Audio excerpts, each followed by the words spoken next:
Hello everyone, in this video I'm going to show you how to solo your paladin quest at level 20 to get your Verigans fist.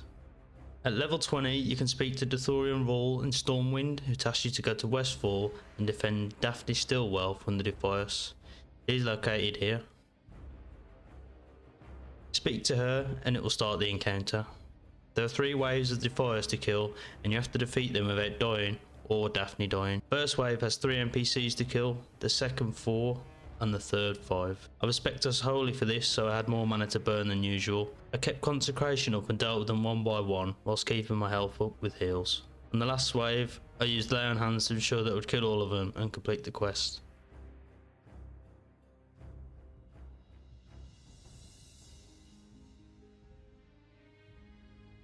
Once done, speak to Daphne again and she will tell you to return to Dathorian, who will then tell you to speak to Jordan Stillwell in Ironforge.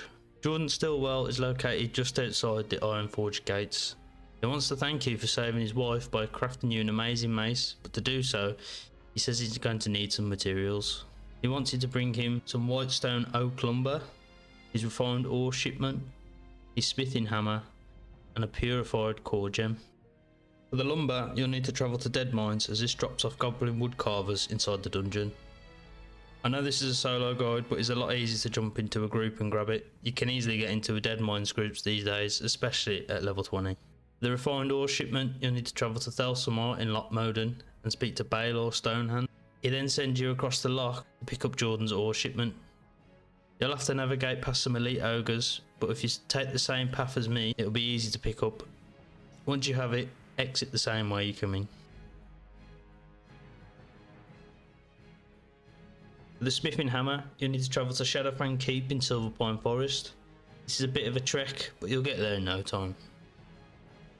Also on your journey, make sure to pick up the flight path at Refugee Point and Save Shore, as you'll need them later. As to solo this, you'll have to make use of some evade spots inside the dungeon. To get to the first one, you'll need to run through and save your bubble for as long as you can to make it there.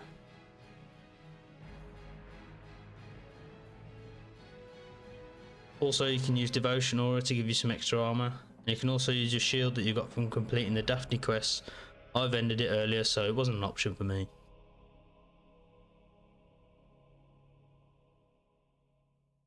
Once you have a bubble back up, you can jump down and open the door and speak to the NPC inside the cell.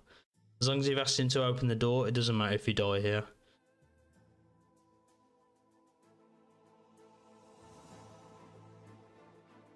Now that the door is open, you can make it to the next spot in the stable outside.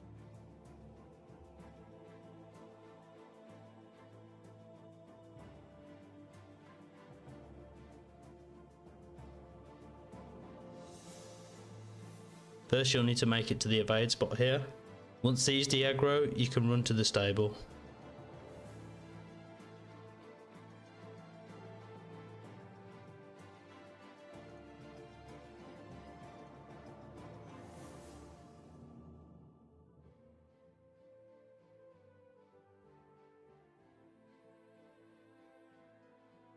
Once here again, you'll have to wait for the other mobs to de-aggro, and you'll be left with 1 to kill.